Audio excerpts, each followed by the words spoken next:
Modern house na cozy and charming. Attractive din yung pasad niya. At dito nga ito sa BF Resort Village, Las Piñas. Hi, future owner! Welcome to your brand new house. Pagpasok, meron ka agad ditong storage na malaki. At dito naman yung powder room. Open layout ito. As in, kita mo kagad yung living dining area, pati yung kitchen. Kaya talagang nag-promote ng family togetherness or bonding. Kasi nakikita mo kagad ng buong family members pag dito ka sa ground floor.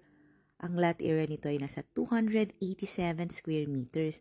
Ang floor area nasa 268 square meters. Talagang napakaaliwalas at meron ka pang garden dito sa likod. Panoorin mo yung full house tour nito sa YouTube channel ng Home Search Philippines. Lagay ko na lang sa comment section yung price and full details. Follow ka na rin kasi dito mo makikita ang dream house mo.